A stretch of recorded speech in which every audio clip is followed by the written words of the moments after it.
Пред 20 години тогашниот руски председател Борис Елцин го назначи својот четврти премиер за помалку од 18 месеци. Владимир Путин, релативно непознат началник на безбедностните служби со слабо искуство во политиката. Малкумина можеа да предвидат дека 2 децении подоцна Путин се уште ќе владее во Русија, преземајќи и доминантна улога во светските работи. Но годишнината доаѓа во време на неизвестно за лидерот.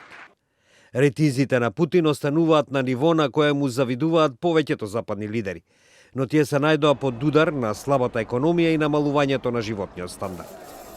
Во меѓувреме, на најновите протести во Москва се забележани илјадници уапсени, што е најголемото справување со демонстрантите од протестите против Путин, кога се врати во Кремљ во 2012 година, откако беше премиер. На 66 годишниот Путин ова му е последен мандат според рускиот устав, но откако ја задуши конкуренцијата и ја презете контролата врз повеќето медиуми, нема некоја личност која би го замени. Аналитичарите велат дека е малку веројатно Путин да се откаже од власта кога ќе заврши неговиот тековен мандат во 2024 година. Сликата беше многу различна кога Путин победи на неговите први председателски избори по раната оставка на Елцин за новогодишната ноќ во 2000 година. Политичкиот аналитичар Константин Калачев вели дека Путин започнал како либерал кој е подготвен да работи со Западот. Рейтинг Путина сейчас совершенно не тот, каким он был раньше. Раньше это был рейтинг обожания.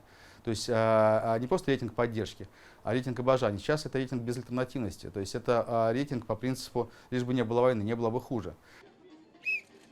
Голем дел од јавноста го гледа како човек што го врати достоинството на Русија по поноживачкиот колапс на Советскиот сојуз и како гаранција за стабилност по промените во 90-тите години. Сега Путин и неговиот тим бараат начин што ќе ја овозможи да го задржи своето влијание, велат експертите. Не исклучувајќи ја можноста тоа да биде преку создавање нова институција, нешто како колективно тело кој ќе го води Путин, кој сега има поинаква цел.